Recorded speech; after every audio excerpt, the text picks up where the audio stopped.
Design of concrete column by axial loading.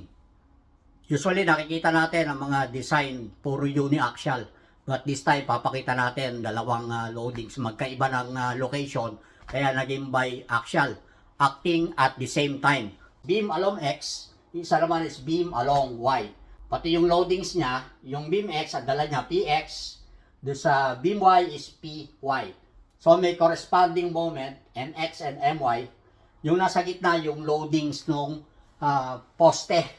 Kunyari, kinuha natin yung bandang ibaba, no? Yung lower part, dinidesign natin. Pati yung mga loadings na dala niya rin sa taas, nandiyan na lahat sa P ultimate. So, pagsasamahin natin yung tatlong loadings, PX, PY, at saka yung P ultimate, magkakaroon tayo ng P total. In reality, ang analysis dito dapat all together, no? Sama-sama sila. Kasi may interaction effect. Kunyari, nag-analyze ka ng uniaxial, hindi posible. No? Sabihin natin, hindi pwedeng mangyari yon dahil may epekto yung kabilang loading sa nanggagaling sa kabilang biga. So, anong gagawin natin? So, pakita ko muna sa inyo no, yung presentation. Kung meron tayong data, kagaya nitong pinakikita ko, no, sabi ko, given from structural analysis. Ang ginagawa ko, pagka nagko-compute ako, nagdi-design ako ng column, hindi lang sa mga biaxial. Kinukuha ko muna yung stresses, model sa computer, and then yung kinukuha ko sa kanya yung mga stresses. Although yung mga computer generated program ng structural, minsan meron na silang result na binibigay na rin sa iyo yung sizes ng poste, pati yung mga required reinforcing bars pagka nag-assign ka ng mga loadings. But ang ginagawa ko, kinukuha ko lang yung stresses. And then nagdo-double check ako. Kunyari, doubt ako, lalo na yung mga main column, nagra-run ako ng manual calculation. Kunyari, biaxial, kagaya nitong ipapresent natin sa inyo, kinukuha ko yung mga data from computer, kagaya ng nakita natin. Kaya sabi ko dito, structural analysis, galing sa modeling ng computer. Let's say, ito yung mga values. Meron tayong P ultimate, along X, 127 kN. Yung moment ultimate is 90 kN meter. Intentionally pinakita ko, kung napansin niyo, nilakihan ko talaga yung beam X. Kasi yung preliminary size na gagawin kong poste, pag-iibahin ko. Ang cross-section ng poste, gagawin ko rectangular. Mas malaki doon sa portion na saan doon yung malaking biga. Kagaya na pinapakita ko sa beam X. So, and so on, andito na. But ito yung technique pagka magka-calculate kayo ng eccentric loading. Nakita nyo rito, sabi ko, P ultimate total, 237. Hindi ko sinama yung loadings na galing sa taas. Ngayon, kung meron kayong stress analysis, isama nyo yun at pagsama-samahin nyo lahat, kagaya nung sinabi ko, PX at saka yung PY, pagsamahin nyo, yun yung P ultimate total. Makita nyo rito is 237 kN. Paano nakuha yan? Pinagsama ko yung 127 plus yung 110. Nakuha natin is 237. Bakit natin kailangan? Kasi kunyari, nandito tayo, ito yung size na sinasabi ko. Ang preliminary size na gamit is 400 by 600. Bago tayo mag-proceed, na yung dimension ng poste nyo is yung na-check nyo sa stiffness, yung KL over R. So, hindi ko pakikita rito yon dahil iba yung topic natin. Analysis po yon, Let's say yung poste natin na 400 by 600 is short column or considered short column. Magpa-proceed tayo sa calculation. Sabi ko rito, check eccentricity. Ito yung first step. I-check natin yung maximum eccentricity na pwede nating sabihin na hindi natin i-consider yung bending. So, ano ang limitation na ibinigay sa atin ng code? Sabi rito, E-maximum should be 10% of the least dimension. Kaya pinakita ko rito, yung preliminary size, yan yung una natin na gagawin. Yung 400, yan yung least dimension. Kung multiply natin, E-maximum, ito yung limit. 10% of least dimension, which is 400 mm in this case, hanggang 40 mm. Basta't yung nagkaroon ng eccentricity, let's say itong PX is within 40 mm, hindi natin i-consider yung eccentricity dahil pasok siya ron sa maximum eccentric. Pwede nating sabihin na pure axial yung loading, yung PX. So, eto, no, pakikita natin, ano, bakit ko sinabing kailangan ko yung 237. Pag pinag-combine natin yung dalawang loadings, yun yung total weight. Total weight ng poste. Parang ganito po, ano, kunyari, meron kayong binuhat, na weight. So, magkalayo, yung isa nasa left, yung isa nasa right. Mas bumibigat yung nagbubuhat, mas nakakaya niya i-resist yung left and right eccentric loading. So kahit na mas malayo pa yung isa at mas malapit yung isa, okay lang po, no? Binabalanse niya kasi mas malaki siya. Kung maliit yung nagbubuhat, payat siya or slender yung tao, posibleng mag-bend siya on other direction kung saan mas malaki yung moment. Kaya importante yung total weight na dala niya, mas malaki siya. Yung kinukuha natin yung total weight, 237 kilonewton, pinagsama natin. And then sabi ko nga kanina, kung meron kang loadings na nanggaling doon sa upper floor, importante maisama natin dahil kailangan niya yon para makita natin yung eccentricity, actual eccentricity. Along X, considering yung beam X, 90, saan ang galing yan? Yung moment na 90 kilonewton meter ng X. 90 divide by 237, yung total weight, equals 380 millimeter. And then, kung lilipat tayo sa Y, 75 divide by 237. Yung 75 saan yun? Yun naman sa moment Y. Dito naman. So, pansinin niyo pareho 237. Kasi nga, yung sinasabi ko, common. Isa yung nagbubuhat. Ang lumabas naman is 310 mm. Ang eccentricity nitong dalawa, yung isa is 380 mm. Yung PX, naka-offset siya mula sa center ng poste. 380 mm, and then yung eccentricity naman sa Y, itong PY, is 310. Ano sabi ng code? 10% lang ng 400, which is only 40 mm. Nag-exceed siya. So, ang kailangan nating investigate, i-check natin yung bending. Ano po? Check natin yung bending kung papasa yung size o kailangan nating i-design yung bakal, yung main reinforcing bars ng poste na mare-resist niya yung offset na sinasabi natin dito. So, yun yung first step, ano? Check natin yung eccentricity. Pag nakita natin ang kailangan natin na i-consider ang bending, magpo-proceed tayo sa calculation to check kung ano ang kailangan o required number of rebars o pati yung sizes. Yung next step is location of neutral axis represented by letter C. Sabi ko rito, makikita nyo, no? May drawing ako rito sa baba. From rightmost ng compression zone papunta doon sa neutral axis. Ito, ilagay natin NA. But before tayo magsimula, pakita ko muna, no? Explain ko lang muna. Sabi ko rito, relative magnitude of moment and action. Pakita po nyo, no? Sabi ko, let's use the proportion where concrete reaches its maximum. Ano po? Maximum compressive strength while reinforcing bars at the opposite side farthest. Ano po? Yields to its maximum tensile. Ito yung sinasabi nating balance condition kung nadidig niyo. Yung dalawang material, concrete and rebars, pareho nilang na-reach. Ganyan ang design ng tinatawag nating ultimate. Sina-check natin kung saan yung bago sila magkaroon ng rupture. Sa concrete, bago siya madurog. Ano po? Bago madurog yung concrete, doon naman at the same time, yun namang bakal, bago siya mahatak. So, sa bakal, yung tinatawag natin bago siya mahatak. Although nagkakaroon ng deformation, any loadings na nire-resist ng bakal, pag nag-subject siya sa tensile or sa tension, nagkakaroon siya ng deformation.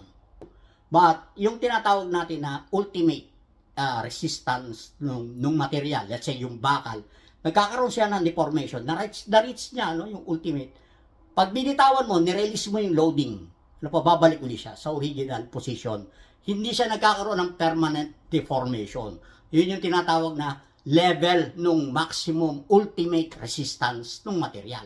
Ganun din yung concrete. Bago siya madurog. Pag nirelease mo, babalik siya sa original position niya. Hindi siya madudurog. Kaya yung level na i-investigate natin, doon tayo magsisimula. Kasi merong ipinrovide ang ACI. Ano po? Lagi tayong sa ganito nagsisimula. Sa maximum allowed strain ng concrete. Let's say, ito yung cross section ng poste, no? May bakal, naglagay ako ng bakal. nilagay ko dito is 12 rebar for this size. Yung 0.003, ito yung maximum strain na ina-allowed ng code bago madurog yung concrete. Hindi pa siya madudurog. Sabi ko nga, kung i-release mo yung loadings, babalik siya sa original location niya. So, dito tayo magsisimula. By similar triangle, makikita natin yung corresponding deformation ng bawat material. Napansin niyo dito, meron akong tinawag na, sabihin ko na lang E, ano po, small letter E. Let's say, small letter E1, small letter E2, E3, and E4. Lahat yan corresponds doon sa reinforcing bars. Meron tayong 4 na row. Row 1, row 2, row 3, and row 4. Pinag-uusapan natin, bakal, ano po? Iba pa yung sa concrete. So, ano yan? Yung E na yan, yung small letter E na sinasabi ko. Yan yung deformation ng rebars. Bakit ko ginawang pula? Ano po? Bakit ko ginawang pula ito? Yung E1. But yung E2, E3, and E4 is black. Kasi nahati siya, no? Meron tayo nung tinatawag niya neutral axis. Kaya nga sabi ko, importante, dito sa second step, malocate natin yung neutral axis. Yung letter C, represented by letter C. Importante yung letter C, para malaman natin, nasaan ba yung neutral axis. Palagi dito tayo magsisimula sa farthest distance, na kung saan nandoon yung compression zone, papunta tayo sa left. Yung C, pag nakuha mo yung value, yun ang location ng neutral axis. Okay po? So, masasabi natin, beyond that, going to left is subjected to tension. Yun yung tinatawag natin, tension zone. From neutral axis again, papunta naman sa right, compression zone. Ano yung green? Yan yung compression block. Kasi nagtulong-tulong. Nagtulong-tulong dito sa compression zone. Yung bakal, tumutulong siya na i-resist yung compression. Yung green, yan naman yung pure axial area na kung saan i-resist ng concrete yung compression. Inalaw ng ACI is only 0.85 F prime C. Ano po? 0.85. Meron siyang reduction kasi nga ultimate. A, B. Ano yung A? Ito kailangan din natin. Ito yung pangalawa na kailangan natin makuha. Kanina yung C, neutral axis. Pag nakuha mo na, kunin mo naman yung A. Para makuha natin yung tinatawag na compression block. Ano po yung A? So, pag nakuha mo yan, makukuha mo yung value ng concentrated force ng compression ng concrete. Yung T, kaya ako ginawang red, just to indicate, pinapakita natin na tension. Ano po? Yung lahat ng black, sabi ko nga, yan yung itim. So, nagkaroon ng deformation. By similar triangle, makukuha natin yung deformation. Lahat ng bakal. Yung deformation sa tension zone, deformation sa compression zone, yung E2, at saka yung deformation sa E3, E4. So, yung mga number, yung row natin, meron row 1, row 2, kagaya ng sinabi ko kanina. Ano po? So, by similar triangle, makukuha natin yung deformation. Ngayon, meron tayong relation, sabi ko rito, using stress and stress relation. Para ma-remind tayo, stress equals E modulus of elasticity na bakal o yung reinforcing bars plus yung small letter E, yung deformation. Yan ang relation niya. So, makukuha natin pala yung stress. Kung alam natin yung deformation at alam natin yung modulus of elasticity. So, in this case, binigay ko 200,000 MPa, yung E, yung elasticity ng bakal. And yung E, so variable, depende sa row. Ano po? So, E by similar triangle, makukuha natin, corresponding E. Pag nakuha natin yung E, yung deformation, makukuha natin yung corresponding stresses. F1, F2, F3, F4. So, tuloy natin. Yung susunod, maglalagay na tayo ng values. Gawin muna natin yung along x-axis, sa may beam X. So, sabi ko rito, uniaxial along x-axis. Yun ang gagawin natin. Ngayon, kung sasabihin niyo, akala ko ba hindi po pwedeng mag-uniaxial dahil combine yung dalawang loads. So, mamaya, kung matapos niyo yung video, i-explain natin paano mangyayari para ma-combine natin yung dalawa. Kasi gagawa tayo ng dalawang calculation, magkamukhang magkamukha, mababago lang yung dimension. Kasi sinabi ko kanina, ang size ng column is uneven o rectangular, 600 by 400. So tinapatan natin yung 600 do sa mas malalim na portion, nandoon yung X. Kasi mas malakas ang loadings dun sa along X beam. So, sundan natin to, papakita ko lang, explain ko lang sa inyo. Column size is 600 by 400, ito, no? 600 by 400. Meron tayong specification of 21 MPa for concrete. And then, yung bakal or reinforcing bars 276. Elasticity of reinforcing bars 200,000 MPa. Concrete compressive resistance, yun ang kukunin natin. So, bago tayo magpatuloy, no, ito po yung pinakita ko kanina. Meron na akong neutral axis, pinakita ko, kinumpit natin. Base doon sa mga given na binigay ko, 600 by 400. Ang kailangan natin itong nominal. Ano ba yung tinatawag na nominal? Pag sinabi natin P nominal along X, P nominal along X, yung kaya niyang dalhin. Ano ba? Gaano kalayo mula sa neutral axis? Kaya kanina, in-explain na natin. Kailangan natin malocate yung C. Well, in this case, nakuha ko na. Ano po? C equals 366. Pinasok natin, ginamit ko yung formula. Kung natandaan nyo, a while ago, no? 600 multiplied by D. So, ano yung D? Yung D mula rito sa farthest, papunta doon sa bakal, na nandoon yung maximum tensile, equals 600 minus 65. Bakit merong 65? Yan yung center to center cover. Mula doon sa center ng bakal, papunta rito sa left. So, 65. Yun yung effective depth. So, substitute, pati yung FY, nilagay natin, no? Kaya sinulat ko rito. Nakuha ko ang C is 366. Ito yung location ng neutral axis. From right to left, location ng neutral axis, ito, ano, NA. So, meron akong bakal, ano. Ginawa ko, lagyan ko ng 12 pieces na bakal. Actually, ang ginamit kong size ng bakal is 30 mm. Malaki, ano? Malaki yung bakal. So, dilagay ko sa loob.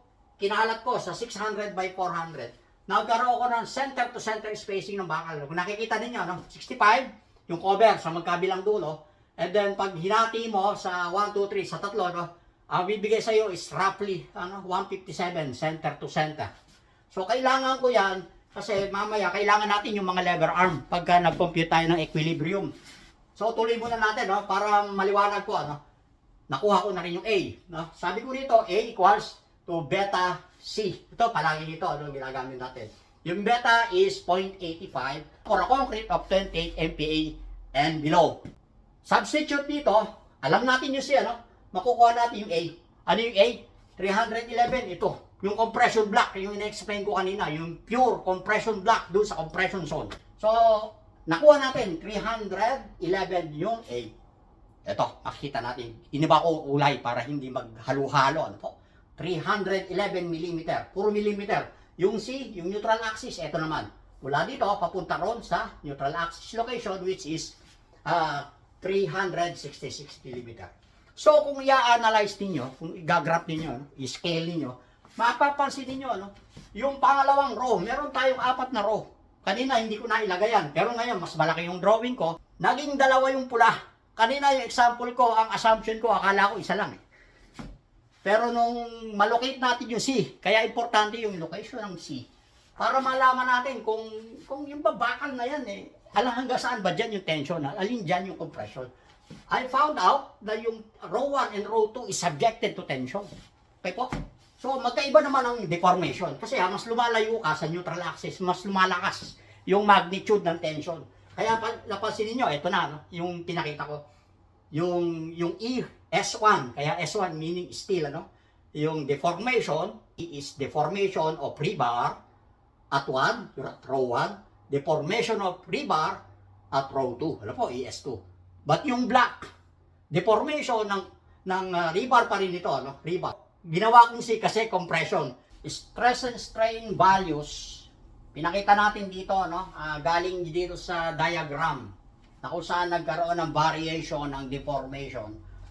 Iniba ko yung kulay ng tension, yung ES1 at saka yung ES2 at saka yung compression, dito naman sa portion ng concrete, meron din tayong value. Puro strain ito, no? Dito sa baba, makita naman natin yung stress. Makukuha natin ang stress. Ang stress, multiply mo yung deformation ng 200,000, yung E. Yung modulus of elasticity ng bakal, makukuha natin. Corresponding stresses.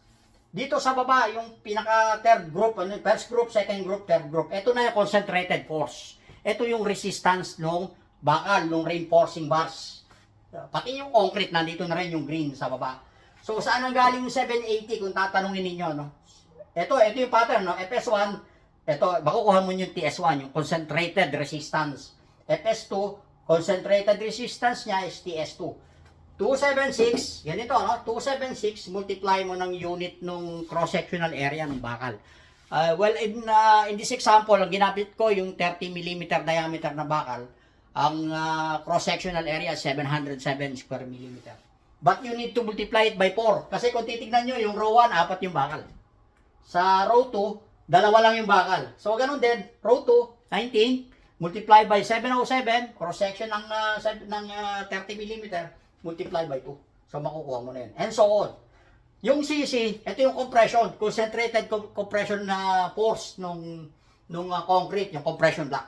So, sasama natin lahat yan kasi kailangan natin para makompute yung resistance yung PNX, yung sinasabi ko, local sa x-axis, ano po? Ito ang kailangan natin, yung binilugan ko ng red.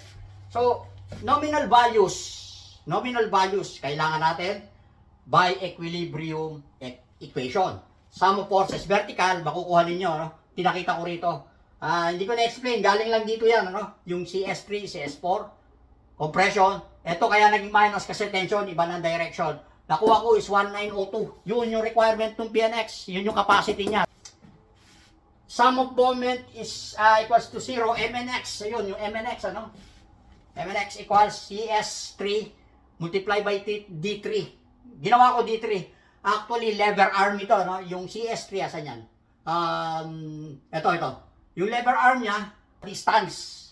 Ang distance? Hindi yung distance ng neutral axis. Meron tayong local na neutral axis. Yung pinula ko. Kaya sabi ko, local neutral axis. Nandoon sa gitna ng dalawang bakal. Yun yung gitna, yun yung local neutral axis ng tension zone. Kung isa lang ang bakal na subjected to tension, dito ka mag-center. Yun ang lever arm mo. But in this case, kasi naging dalawang row. Ano po? Naging dalawang row yung tension, gitnaan mo siya. Yun yung local neutral axis ng tension. Mula sa CS3, yan lever arm niya, kunin yung distance. Hindi ko na po compute, compute nyo na lang. And then pagdating sa CS4, yun naman distance niya mula rito sa local neutral axis ng bakal papunta sa kanya. Plus yung concrete. Ano po, makikita natin. So, ang mangyayari, makukuha natin ang moment is 1,030 kN meter. Yun yung moment ng MNX. MNX. Kasi kaya ako kinumpute yan, kaya ako pinakita. Gusto ko masilip. Ano ba yung nominal value o yung balance distance nung NX, ito, yung EB, yung sinasabi ko, yung EBX, EBX to, no? Yung distance, gaano kalayo, yung allowed. Ang mangyayari, itong moment, which is 1,030 divided by 1902, makukuha mo is 0.542 meters or 542 millimeters. Kanina, kung natandaan ninyo, yung eccentricity along X, balikan nyo yung video, no? 380. So, 542 is greater than 380. Ito yung design. Ito naman yung actual. Kaya yung 542, yung design natin is safe kasi mas malaki yung allowed eccentricity. Pwede siyang mag-project beyond 380 kasi 542 millimeters yung lumalabas. So, sabi ko nga kanina, no, ulitin nyo lang, baligtarin nyo lang yung magiging 600, siya naman yung magiging 400. Kasi ang force dito naman manggagaling. Ang gagawin mo naman yung PNY. So, mag-jump na tayo ron sa summary. Papakita ko sa inyo yung combination. Sinasabi ko, paano natin makukuha yung combined nominal strength o nominal resistance ng poste pag pinagsama natin yung dalawang resistance, PNY at saka yung PNX. Finally, dito na tayo sa combined capacity. Pagsasamahin na natin yung pinangako natin. From uniaxial, meron tayong na-compute. PNX equals 1902. Ito yung pinresent natin. Doon sa PNY, hindi ko na pinakita dahil sabi ko parehas din ang procedures. Magpalit lang kayo ng dimension. So, makukuha ninyo 1,767 kN. But kailangan nyo rin compute yung PO, yung pure axial resistance ng 400 by 600 na poste using the same specification, yung 276 na bakal and then yung 21 MPa na concrete with 12 pieces na reinforcing bars. Makukuha ninyo is 2,960 kN. Yung required, yung P-ultimate, yung kanina, yung sinasabi natin nung very beginning, simula tayo, yung total weight is 237. Yung sa calculation, yung stress analysis, yung galing sa computer. Doon natin ilalaban, doon natin compare. Yung design ba natin is papasok. So, required capacity, sabi ko. Yung kasi yung ultimate. Ito yung style. Usually, ganito yung ginagawa ng marami, ano, pagdating sa pag-calculate. Pagko-combine ninyo yung dalawang uniaxial, magkaiba ng direction, yung isa galing sa X, yung isa galing sa Y, using reciprocal method. Ito yung most popular. Makikita ninyo ito, no? Nilagyan ko ng highlight, i-square ko. 1 over Pn, ito yung nominal. 1 over Pn should be equal to the sum of 1 over Pnx. Ito, no? Yung Pnx plus 1 over Pny. But kailangan mo i-subtract, i-deduct yung PO, ano po, yung pure axial. Pag nakuha mo yung value, makukuha mo itong 1 over Pn. I-reverse mo, makukuha mo value nung Pn is 1,326 kilonewton, which is far more greater than yung P ultimate na requirement na 237 kilonewton. So, ibig sabihin, safe yung design natin. Malaki, ano po? Pwede ninyong laruin, ano? Pwede ninyong i-resize, so liitan, pati yung mga bakal, bawasan ninyo. Try nyo kung papasok yung 237. But ang style, ganun po palagi, ano? Pagka nagmamanual kayo, nakuha nyo yung requirement, yung ultimate, yan yung basihan natin. Kailangan huwag siyang lilit, yung capacity. Pwede nyo i-resize, gamitin nyo yung procedures na pinakita ko. And then, pag-combine niyo using this reciprocal method, ano po? So, makukuha ninyo yun. So, dun sa mga may question, tanong nyo lang sa akin, ano? May mga tanong kayo, i-explain po natin kung hindi naging malinaw para sa inyo yung explanation. But ganun yung basic procedures. Pag nagma-manual calculation kayo, pinagkukumbine niyo yung biaxial loading, yung topic natin. So, mga nakarating po dito sa video na to, meron akong freebie sa inyo kung interested kayo. Gumawa ako ng simpleng Excel calculation, template. Parang lalo sa mga kuha natin, mga subscriber natin. Pwede kong i-share po sa inyo ng free yung calculation. Yung pinakita ko kanina, mas mabilis magpalit. Maglagay ka ng mga sizes, makikita mo kagad yung PNX, tsaka yung PNY, and then may compare mo kagad. Hanggang dito sa third part, sa fourth part, makikita niyo yung PN, yung combined capacity ng poste na dinesign niyo. Yun po, salamat at pakiusap ko lang, i-recommend niyo yung ating mga video para po lumaki yung channel natin at tumaas-taas yung ating views. Ano po? Napapansin ko po kasi wala masyadong nanonood, sayang po yung aking effort. Gusto ko lang po makapag-share sa tao nung nalalaman natin at masaya po ako nung ganon. So, pinaka-request ko na lang sa inyo, i-share niyo po. At subscribe po tayo sa channel natin at lang lumaki yung ating community.